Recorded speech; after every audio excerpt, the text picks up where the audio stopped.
교회력으로는 2019년에 교회 달력으로는 마지막 주일입니다. 한 해를 잘 보내셨는데 우리 전후 좌우 살피시면서 인사 한번 하시겠습니다. 한 해 동안 수고 많으셨습니다. 네, 하나님의 은혜가 큽니다.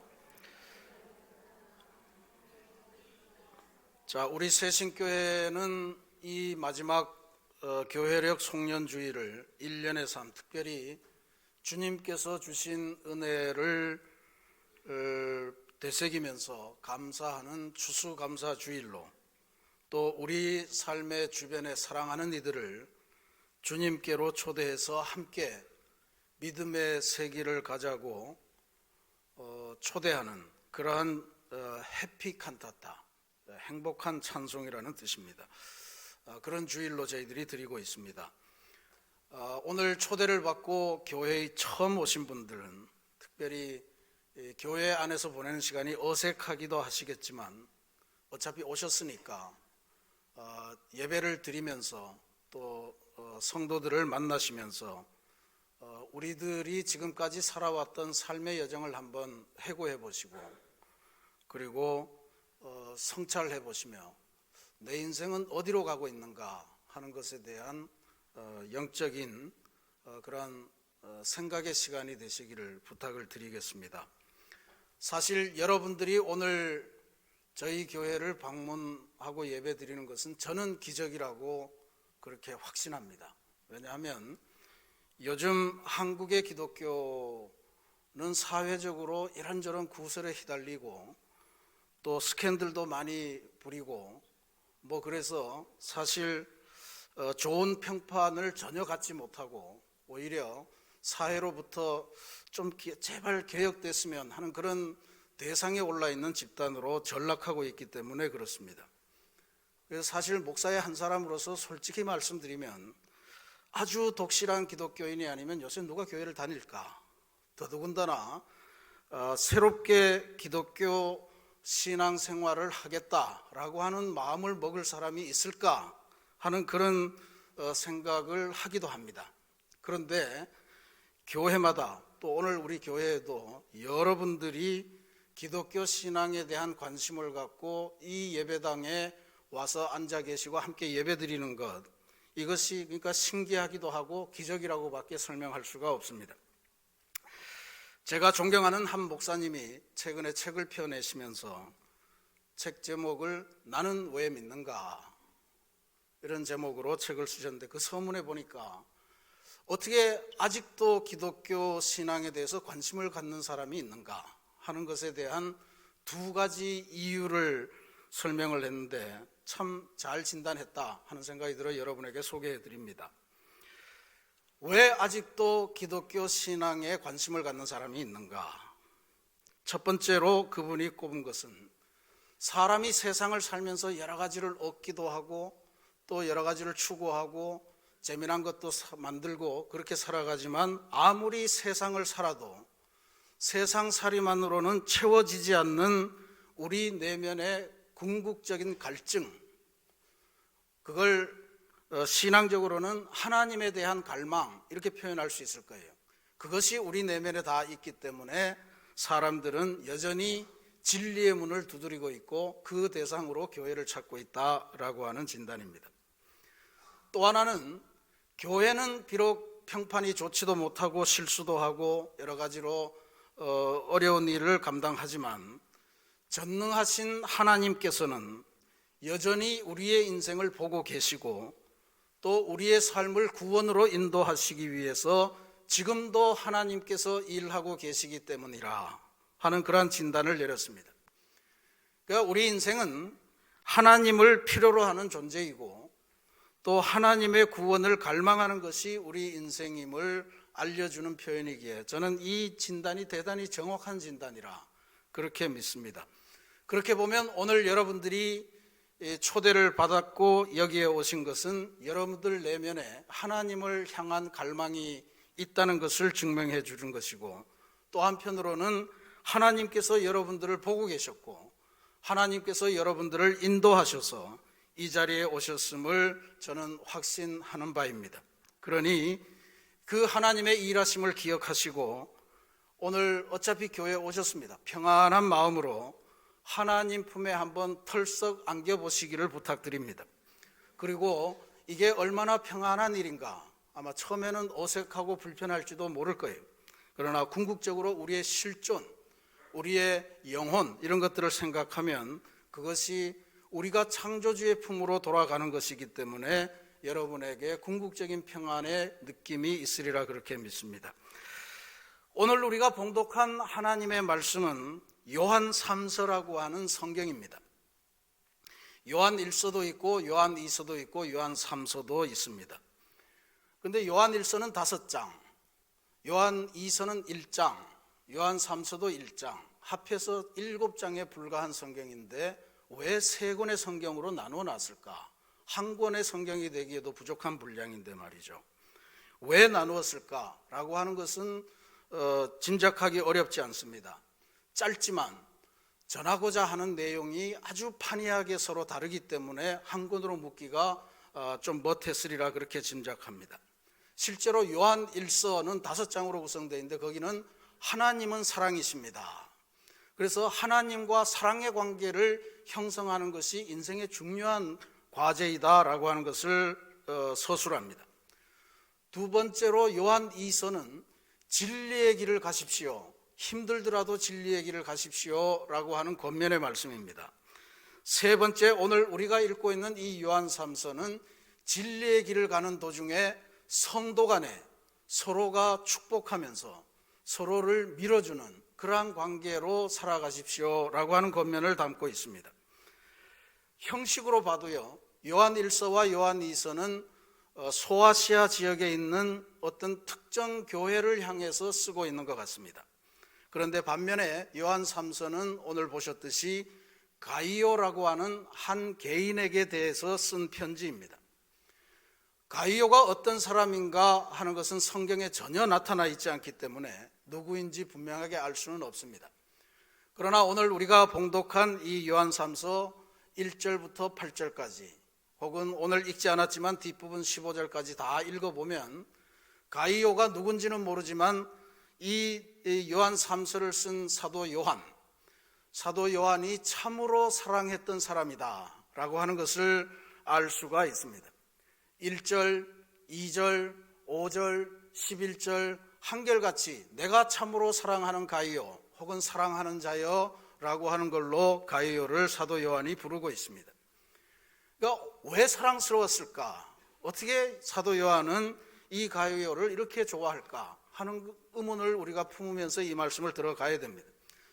사도 요한은 가이오, 그가 참으로 사랑하는 가이오에게 편지를 쓰면서 그의 편지를 가이오를 위한 아주 유명한 기도로 그의 편지를 시작합니다. 그게 2절 말씀이에요. 사랑하는 자여 내 영혼이 잘됨같이 내가 범사에 잘되고 강건하기를 내가 간구하노라. 아멘. 이 아주 유명한 구절이고 모든 그리스도인들이 좋아하는 그런 성경 구절입니다. 조영기 목사님은 이 구절을 토대로 해서 삼박자 축복의 원리를 만들어내서 순복음교회를 부흥시키기도 하셨습니다.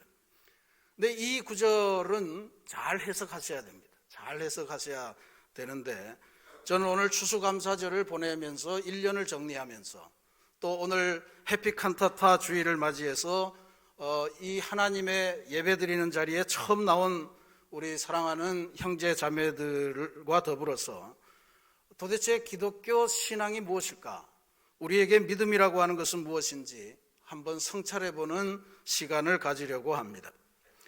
첫 번째로 이 구절이 기독교 신앙에 있어서 대단히 중요한 이유는 우리 기독교 신앙이 무엇인가, 어떤 범위를 가지고 있는가를 잘 보여주는 말씀이기 때문에 대단히 소중합니다. 우리가 먼저 알 수 있는 것은 기독교 신앙은 절대로 영적인 문제 혹은 정신적인 문제만 다루는 종교가 아니다라고 하는 것을 이 말씀이 보여줘요. 여기에 보면 영혼의 잘됨, 또 범사가 잘됨, 그리고 강건이라고 하는 것은 육신의 강건함, 이 세 가지를 이야기하고 있습니다. 이게 우리 기독교 신앙의 중요한 세 가지 요소고 우리의 기도의 목적이 된다라고 하는 것을 보여주는 거예요. 그러니까 영혼이 잘 되는 거, 이건 보통 종교 그러면 영혼을 생각하니까 그럴 수 있죠. 근데 범사가 잘 된다. 범사라고 하는 건 우리의 일상생활을 말합니다. 그 다음에 우리의 육신이 강건해진다라고 하는 것은 글쎄 그게 우리 기독교 신앙이었나 하고 싶은데, 이 영혼과 범사와 육신, 이 세 가지를 중요시하게 생각하는 것은 당시 초대교회 요한 3서가 쓰여지던 시대적인 배경을 고려하면 대단히 중요한 말씀입니다. 왜냐하면 당시에 초대교회의 아주 초대교회 성도들을 어렵게 만들던 이단 사상이 하나 있었습니다. 그 이단 사상을 성경학자들은 영지주의라 이렇게 부릅니다. 영지라고 하는 것은 신령한 지식, 즉 하나님에 대한 지식을 의미합니다. 그러니까 영지는 좋은 거죠. 영지는 좋은 겁니다. 근데 영지주의라 이렇게 표현하면 뭔가 문제가 생깁니다. 영지주의가 뭐냐 하면 내가 하나님을 아는 지식만 있으면, 내가 하나님을 알기만 하면 나의 사회적인 삶은 어떠해도 상관이 없다 이렇게 주장하는 거예요. 그러니까 머리로는 하나님을 알고 온몸으로는 타락해도 괜찮고 어차피 죽어 없어질 육체이니까 영혼이 소중하지 육체는 소중하지 않으니까 몸은 마음대로 굴려라, 이제 이런 주장을 하는 그러한 사상입니다. 그러니까 도덕률이 폐기가 되고 그로 인해서 초대교회가 대단히 문제가 많았습니다. 하나님을 알기만 하면 우리 안에서 어떠한 비도덕적인 일이 일어나도 전혀 상관이 없다 하는 것을 믿었던 거예요. 그래서 사도 바울이 그의 편지를 통해서 수많은 곳에서 고린도 교회나 에베소 교회나 이런 교회를 통해서 다양한 형태의 타락된 모습에 대해서 비판도 하고 꾸중도 하고 하는 장면이 나오는데 거의 대부분이 영지주의자들이 나타내는 도덕적인 타락에 대한 문제였습니다. 그러니까 이게 1세기 기독교인들에게도 어마어마하게 문제였지만 오늘 우리가 가지고 있는 기독교 신앙을 자세히 내면을 들여다보면 우리 안에도 영지주의적인 이단의 요소가 다분히 있다 하는 것을 우리가 명심하는 게 중요합니다. 우리가 신앙생활을 하면서 주일만 그리스도인으로 살고 월요일부터 토요일까지는 일반 사회의 논리로 그냥 그렇게 살아간다면 우리에게도 영지주의적인 이단의 요소가 있다는 것을 직접적으로 알려주는 그런 내용이에요. 근데 우리 기독교는 정신만을 강조하는 그런 종교가 아닙니다. 영혼만의 구원을 이야기하는 그런 종교가 아니에요. 우리 기독교가 믿는 하나님은 직접 사람의 몸을 입으시고 이 땅에 오셔서 사람의 인생을 사시고 사람들이 다 두려워하는 죽음을 직접 체험하시고 그리고 부활하셨는데 부활하실 때도 영혼이 부활하신 것이 아니고 몸이 부활하셔서 우리와 함께 거주하셨던 그런 하나님이세요. 그러니까 우리가 이거를 성육신적 신앙이다 이렇게 부릅니다. 그러니까 육신이 중요해요. 우리 그리스도인들은 육신은 아무렇게나 막 굴리도 정신만 올바르면 됩니다 이렇게 주장하는 종교가 아닙니다. 정신이 잘됨과 같이 영혼이 잘됨과 같이 범사가 잘되고 그리고 강건하기를 간구한다 하는 것이 이 가이오를 향한 사도 요한의 기도였습니다. 신앙생활을 왜 하십니까? 이런 질문을 하면 상당히 많은 교인들이 마음의 평안을 위해서 합니다 이렇게 대답을 많이 합니다. 틀린 대답은 아닙니다. 그러나 그런 대답 속에서 내 삶은 어찌해도 상관없는데 내 마음만 평안하면 되니까 이렇게 생각한다면 우리의 믿음 안에 영지주의적인 이단의 요소가 생겨날 소지가 있다. 그러니 성찰하시고 교정하시는 그러한 실천이 있어야 될 줄로 믿습니다. 우리 기독교 신앙은 영혼의 잘됨도 중요하고요. 그리고 여러분의 범사도 하나님의 뜻 가운데 하나님의 돌보심 가운데 잘 되는 것을 바라야 되고요. 그리고 우리가 이 세상을 살아가는 이 육신도 하나님의 은혜로 강건하실 수 있어야 됩니다. 오해는 하지 마십시오. 질병이 나쁘다는 이야기는 아닙니다. 그러나 질병이 있더라도 이 세상을 강건하게 살아갈 수 있는 것, 당당하게 살아갈 수 있는 것, 이것을 우리 기독교 신앙은 추구한다는 것을 기억하셔야 됩니다. 그래서 이 말씀에 기초해서 제가 여러분을 축복하면서 선포합니다.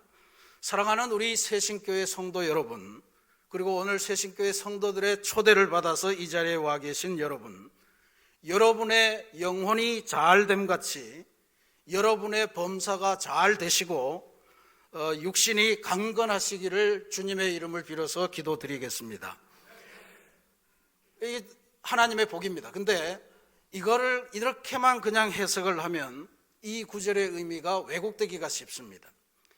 그래서 이 말씀의 구조 속에서 영혼이 잘됨 같이라고 하는 것을 특별히 강조를 해서 보셔야 돼요.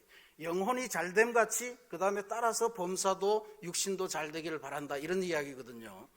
그래서 실제로 영혼이 잘됨 같이가 뭐냐, 영혼이 잘 된다는 게 뭐냐, 이거를 우리가 제대로 아는 게 필요합니다. 이 영혼이 잘됨을 잘 아시려면 오늘 우리가 읽은 요한삼서 1장 1절부터 8절까지 말씀을 잘 읽으셔야 됩니다. 그리고 더 나아가서 15절까지 읽지 않은 부분까지도 잘 읽으셔야 돼요. 2절이 좋다고 그냥 2절만 사랑하는 자여 내 영혼이 잘됨과 같이 네가 범사에 잘되고 강건하기를 내가 간구하노라, 이 말씀만 고지고대로 외우고 그러면 안 됩니다. 그러니까 3절 이하의 가이오가 도대체 어떤 삶을 살았길래 사도 요한이 그렇게 칭찬했고, 그리고 그에게 영혼이 잘된 같은 그러한 인생이 되었다고 인정을 하고 평가를 했는가, 이것을 우리가 알아야만 우리의 영혼이 잘됨을 따라서 범사가 잘되고 육신이 강건한 당당한 인생을 살아갈 수 있게 된다는 말씀입니다. 가이오는 도대체 어떤 삶을 살았을까? 3절 말씀에 이런 구절이 나옵니다. 형제들이 와서 내게 있는 진리를 증언하되 내가 진리 안에서 행한다 하니 내가 심히 기뻐하노라. 가이오가 어디 있는지는 몰라도요, 사도 요한과 가이오가 서로 아는 사이라는 것을 교인들은 알았던 것 같아요. 가이오를 만났던 몇몇 교인들이 사도 요한에게 와서 내가 가이오를 만나고 왔는데 말이죠, 가이오의 삶 안에 하나님의 진리가 들어있습니다. 그리고 가이오는 그 하나님의 진리 안에서 행하는 사람입니다 라고 하는 소식을 전해준 거예요. 가이오는 하나님의 복음의 진리를 자기의 삶에 중요한 걸로 받아들이고 그 삶에서 벗어나지 않도록 진리대로 살아가는, 그 삶을 살아가는 믿음의 사람이었다라고 하는 그러한 전언입니다. 진리 가운데 행한다는 것, 이것은 모든 삶의 행동의, 말의, 판단의 기준이 하나님의 말씀에서부터 출발하고 그리고 하나님의 말씀대로 행한다는 것을 의미하는 거겠죠. 복음이라고 하는 분명한 진리 속에서 때로는 고난이 오더라도 그것도 받아들이고, 그리고 때로는 감사함이 넘쳐도 겸손하게 하나님의 뜻이라고 그렇게 인정하는 그런 삶을 말하는 것일 거예요. 그러니까 이렇게 자기의 삶을 보면 별 어려울 것 같은데 하나님의 말씀을 놓지 않고 그 말씀을 따라서 꾸준하게 살아가는 것이 가이오입디다, 이런 이야기를 들려줬는데 사도 요한이 그걸 듣고 너무너무 기뻐했다는 이야기죠. 그러니까 우리가 좋아하는 찬송가의 가사를 빌어서 가이오의 삶을 표현한다면 이런 것일 거예요. 나의 삶이 설령 태산 같은 산을 넘어가는 험난한 과정일지라도, 험곡 같은 계곡 골짜기, 죽음의 골짜기를 지나가는 것일지라도 나는 두려워하지 않고 좌절하지 않고 하나님의 빛, 말씀의 빛을 따라서 제가 당당하게 살아갈 수 있습니다 라고 하는 고백을 하면서 살아가는 것이 가이오의 삶이었다, 이렇게 볼 수가 있을 거예요. 그래서 사도 요한이 너무너무 기뻤어요. 4절 말씀에 보면 내가 내 자녀들이 진리 안에서 행한다 함을 듣는 것보다 더 기쁜 일이 없도다. 여기 자녀들이라고 하는 것은 사도 요한이 목회하고 있는 그 공동체의 교인들을 말하는 그러한 표현입니다. 내가 내 교인들이 진리 안에서 행한다 함을 듣는 것보다 더 기쁜 일이 내게는 없도다. 그러니까 온전한 믿음으로 진리 안에서 행한다는 가이오의 소식은 사도 요한의 목회에 있어서 대단히 큰 위로도 되었고 힘도 되었고, 내가 저런 사람을 양육을 했구나, 저런 사람과 교통을 나누고 있구나 라고 하는 그러한 자신감을 주었던 그러한 것이다, 이렇게 볼 수가 있습니다. 가이오는 도대체 어떤 삶을 살았을까요? 우리가 이 짧은 본문에서 알 수 있는 것, 5절과 6절 말씀에 보면 가이오는 나그네를 잘 섬기는 사람이었다. 그러니까 여기 만나고 온 사람도 나그네로 다녀온 거겠죠. 여기 나그네라고 하는 것은 정말 여행을 하는 일종의 여행객일 수도 있고, 또 뒷부분을 자세히 읽어보면 이거는 당시에 초대교회의 여러 지역교회들을 오가면서 복음을 전하던 순회 전도자들일 가능성이 있습니다. 어떤 경우이든 가이오는 그 사람들이 찾아올 때 그냥 흘려보내지 않고 자신의 몸, 자신의 물질 이것을 들여서 그들을 아주 신실하게 섬겼다는 것을 알려줍니다. 그리고 그 섬김을 받은 그 전도자들, 나그네들이 크게 도움을 받았고 큰 힘을 얻었고 큰 위로를 받고 그 다음 여정을 가는 일이 아주 신났을 거다라고 하는 것을 우리가 짐작할 수가 있습니다. 그리고 이 가이오의 소식, 이것은 초대교회를 든든하게 만드는 일에 우리도 가이오처럼 복음 전하는 사람들을 잘 섬기고 복음 전하는 사람들을 잘 모시고 그 선교사들을 훌륭하게 접대해서 새 힘을 갖도록 만들어가는 그 일을 하자 해서 초대교회를 든든하게 세우는 일에 크게 쓰임 받았으리라 그렇게 저는 짐작을 할 수가 있습니다. 말로만 사랑, 머리로만 사랑, 말로만 하나님, 머리로만 하나님, 입으로만 주님 하는 것이 아니었고 자신의 온 몸을 던져서 주님의 사랑을 실천하며 살아간 사람이 바로 가이오였던 것입니다. 마태복음 10장에 보면요, 예수님께서 제자들을 복음 전도자로 파송하시면서 이런 말씀을 들려주셨습니다.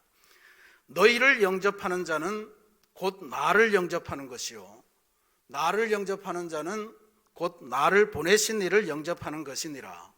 선지자의 이름으로 선지자를 영접하는 자는 선지자의 상을 받을 것이요 의인의 이름으로 의인을 영접하는 자는 의인의 상을 받을 것이요 또 누구든지 제자의 이름으로 이 작은 자 중 하나에게 냉수 한 그릇이라도 주는 자는 내가 진실로 너희에게 이르노니 그 사람이 결단코 상을 잃지 아니하리라 하시니라. 아멘.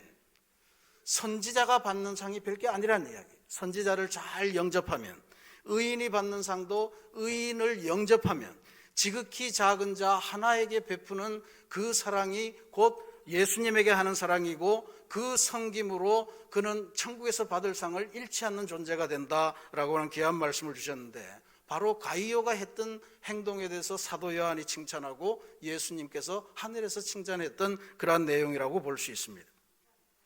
8절 말씀에 보면요, 가이오는 이 섬김을 통해서 자기 자신도 진리 안에서 행하는 사람이 되었던가 하면 자신의 대접을 받았던 그 사람들도 계속해서 진리 안에서 살아가도록 격려하는 그런 역할을 했다 하는 것이 기록되어 있습니다. 영혼이 잘됨 같이 이게 가장 우선되는 조건인데요, 영혼이 잘 된다고 하는 것은 바로 가이오의 삶 같은 것입니다. 하나님의 진리 안에서 하나님의 진리를 따라서 말씀대로 살아가면서 인생의 본줄기를 세워가는 것, 그것이 영혼이 잘 되는 길이라 사도 요한은 우리에게 그렇게 가르쳐주고 있는 것입니다. 예수님께서는 이 말씀을 비슷하게 하셨어요. 너희는 먼저 그의 나라와 그의 의를 구하여라. 그리하면 이 모든 것, 먹는 것, 마시는 것, 입는 것, 이 모든 것을 내가 너희에게 더해 주리라 하는 말씀을 주셨어요. 사랑하는 우리 새신교회 성도 여러분, 그리고 오늘 우리 교우들의 초대를 받고 새신교회에 처음 발걸음하신 여러분, 기독교 신앙은 정신의 평안만을 추구하는 것이 아님을 오늘 기억하시고요, 영혼이 잘 되면 여러분의 범사가 형통해지고 여러분의 육신이 강건해지는 복을 누릴 수 있다는 사실을 꼭 기억하시기 바랍니다. 성경에서는 복이라고 하는 단어를 기록한 구절이 무려 324절이나 됩니다. 신명기에는 이런 복의 약속도 나옵니다. 내 몸의 소산인 자녀에게도 복이 내리고 내 토지의 소산에도 복이 내리고 소와 양의 새끼도 복을 받고 내 집의 광주리도 복을 받고 떡반죽 그릇도 복을 받고 그리고 너희가 들어가도 복을 받고 나가도 복을 받고 복 그러십니다. 이 복이 뭐냐? 오늘 요한 3서 2절 말씀에 주시는 바로 우리들의 범사입니다. 범사가 잘 되는 것, 그게 바로 이 복이에요. 역대서에 가면 야베스라고 하는 사람이 기도를 하는데 이런 기도를 합니다. 하나님, 내게 복에 복을 더하사 나의 지경을 넓혀 주옵소서. 시편 1편은 복 있는 사람이 어떤 삶을 살게 되는가 하는 것을 시냇가에 심긴 나무가 철을 따라 열매 맺고 잎사귀가 마르지 않고 만사가 형통한 그러한 역사를 우리들에게 약속합니다. 우리들의 일상생활, 이것이 잘 되는 것, 이 기독교가 추구하는 하나의 복입니다. 그런데 순서는 분명히 하셔야 됩니다. 오늘 주신 말씀의 핵심은 영혼이 잘됨 같이라고 하는 것에 있다는 것을 분명히 기억하시고, 우리가 하나님의 말씀대로 온전히 살아가면, 어떠한 경우에도 빛 가운데로 걸어가면 우리의 범사는 하나님의 도우심으로 형통할 것입니다. 우리의 육신은 강건해지고 설령 질병이 있더라도 이 세상을 당당하고 자신감 있고 담대하게 승리하며 살아가게 될 줄로 믿습니다. 우리 기독교에서는 뭔가 잘 되는 것, 하나님의 도우심을 받아서 잘 되는 것을 형통이라고 하는 단어를 씁니다. 한문으로 저렇게 씁니다. 통한다는 건 아시죠? 다 소통도 되고 뭐든 잘 되는 겁니다. 잘 되는 건데 저 형자가 중요해요. 형통할 형자라고 우리가 알고 있는데, 저 자전을 찾아서, 옥편 찾아서 한 두 번째, 세 번째 가면 제사 드릴 형 이렇게 나옵니다. 형통이라고 하는 게 뭐냐? 하나님께 예배드리면서 하늘과 내가 소통하는 거예요. 하나님께 예배드리면서 하나님의 능력이 내 삶으로 옮겨오는 거예요. 그래서 그 도우심으로 우리의 범사가 잘 되고 우리의 육신이 강건해져서 이 세상을 당당하고 자신감 있게 어떠한 상황 속에서도 하나님의 말씀에 비끌려지지 않게 살아가는 그러한 은혜를 누리게 된다는 것입니다. 영혼이 잘됨 같이, 이걸 분명히 하시면 됩니다. 영혼이 잘됨 같이 범사가 잘 되고 그리고 강건해지는 그러한 은혜를 누리시기를 부탁드리겠습니다. 영혼이 잘됨 같이 진리 안에서 행함을 통해서 진리의 말씀대로 살아서 하늘 능력을 힘입고 삶의 모든 영역에서 진정으로 행복하고 진정으로 풍성한 보람된 인생의 주인공이 되시기를 주님의 이름으로 축원합니다. 같이 기도하겠습니다.